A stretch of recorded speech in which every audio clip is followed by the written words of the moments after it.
ನಮಸ್ಕಾರ ಎಲ್ರಿಗೂ. ನಮ್ಮ ಕರ್ನಾಟಕ ಸೇನೆಯ ರಾಜ್ಯಾಧ್ಯಕ್ಷರು ಬಸವರಾಜ್ ಪಡ್ಕೋಟಿ ಹಾಗೂ ಅವರ ಎಲ್ಲಾ ಕಾರ್ಯಕರ್ತರಿಗೂ ಕೂಡ ನಾನು ಧನ್ಯವಾದ ಹೇಳಕ್ ಇಷ್ಟಪಡ್ತೀನಿ. ಯಾಕಂತಂದ್ರೆ 2 ದಿವಸದ ಹಿಂದೆ ಬೆಂಗಳೂರದಾಗ ಕೋರಮಂಗಲ 4th ಬ್ಲಾಕ್ನಾಗ ಒಂದು ಕ್ಲಬ್ ಮಾಡಿ ಜನರಿಗೆ, ಅಮಾಯಕ ಜನರಿಗೆ 10 ಲಕ್ಷ 15 ಲಕ್ಷ ತೊಂಬರ್ರಿ ಬೆಟ್ಟಿಂಗ್ ಆಡ್ಸಕತ್ತಿದ್ರ ಕೆಲವೊಂದಿಷ್ಟು ಕಿಡಿಗೇಡಿಗಳು ಆ ಕಿಡಿಗೇಡಿಗಳ ಕ್ಲಬ್ಗೆ ನುಗ್ಗಿ ಆ ಎಲ್ಲಾ ಕ್ಲಬ್ ನ ಧ್ವಂಸ ಮಾಡಿ ಅವ್ರಿಗೆ ಬುದ್ಧಿ ಕಲಿಸಿದಾರೆ. ನಮ್ಮ ಕರ್ನಾಟಕ ಸೇನೆಯ ಎಲ್ಲಾ ಕಾರ್ಯಕರ್ತರಿಗೂ ಬಸವರಾಜ್ ಪಡ್ಕೋಟಿ ಸರ್ಗೂ ಕೂಡ ನಾನು ಧನ್ಯವಾದಗಳನ್ನ ಹೇಳಕ್ ಇಷ್ಟಪಡ್ತೀನಿ. ಅವರು ಮೊದಲಿಂದನೂ ಕೂಡ ಬೆಟ್ಟಿಂಗ್ ಆಪ್ಸ್ ಗಳ ದಂಧೆ, ಅದ್ರ ವಿರುದ್ಧ ಅಥವಾ ಬೆಟ್ಟಿಂಗ್ ಆಪ್ಸ್ ಗಳನ್ನ ಯಾರು ಆಟ ಆಡಬೇಡ್ರಿ ಅಂತ ಹೇಳಿ ಬಹಳಷ್ಟು ಅವೇರ್ನೆಸ್ ಹೋರಾಟಗಳನ್ನ ಮಾಡಿದ್ದಾರೆ. ಅಂಡ್ ಮುಂದೆ ಇದೇ ತರ ಯಾರಾದ್ರೂ ಕ್ಲಬ್ ಮಾಡಿ ಈ ಕಂಪ್ಯೂಟರ್ ಮುಖಾಂತರ, ಆನ್ಲೈನ್ ಮುಖಾಂತರ ಜನರಿಗೆ ಮೋಸ ಮಾಡಿ ಈ ಬೆಟ್ಟಿಂಗ್ ಆಡಿಸುವಂತದ್ದು ಏನಾದ್ರೂ ಪ್ಲಾನ್ ಮಾಡಿದ್ರೆ ನಿಮ್ಮ ಒಂದು ಕ್ಲಬ್ಗೂ ನುಗ್ಗುತ್ತೀವಿ. ನಮ್ಮ ಕರ್ನಾಟಕ ಸೇನೆ ವತಿಯಿಂದ ನಿಮ್ಮ ಕ್ಲಬ್ ಅನ್ನು ಧ್ವಂಸ ಮಾಡಿ ಇಡ್ತೀವಿ. ಅದು ಯಾವ್ದೋ ಜಿಲ್ಲೆ ಆಗಿರ್ಲಿ, ಯಾವ್ದೋ ಊರಾಗಿರ್ಲಿ, ಏನೇ ಇರ್ಲಿ, ನಮ್ಮ ಕರ್ನಾಟಕ ಸೇನೆ ಪೇಜ್ ಗೆ ಟ್ಯಾಗ್ ಮಾಡೀನಿ. ನಿಮ್ ಊರಾಗ ಏನಾರ ಇಂತ ಹಲ್ಕಟ್ ದಂಧೆ ಮಾಡಿಸಿ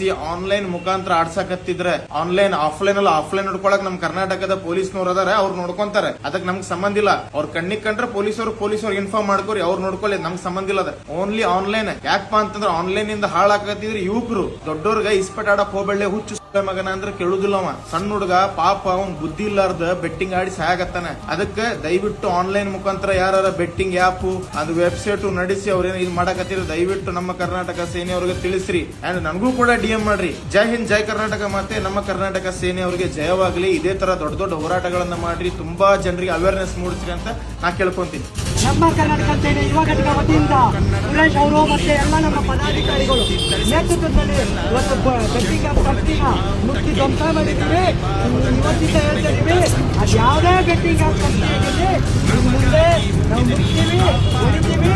ಯಾಕಂದ್ರೆ ಬೆಟ್ಟಿಂಗ್ ಕಂಪನಿಗಳು ಬಂದಾಗಬೇಕು.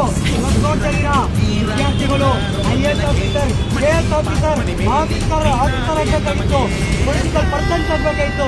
ನಮ್ಮ ನಾಟಕ ಕಾಪಾಡಬೇಕಾಗಿರೋ ವ್ಯಕ್ತಿಗಳು ಜೂಜಾಡಿ ಸಾಯ್ತಿದ್ದಾರೆ, ಇವತ್ತು ನೇಣು ಹಾಕೊಂಡು ಸಾಯ್ತಿದ್ದಾರೆ. ಎಷ್ಟೋ ಕುಟುಂಬಗಳು ಬೀದಿ ಬಂದಿದ್ದಾರೆ. ಇವೆಲ್ಲವೂ ನಿಲ್ಬೇಕಂತ ನಾವು ಹೋರಾಟ ಮಾಡ್ತಾ ಇದ್ದೀವಿ. ನಮ್ಮ ಕರ್ನಾಟಕ ಸೇನೆಗೆ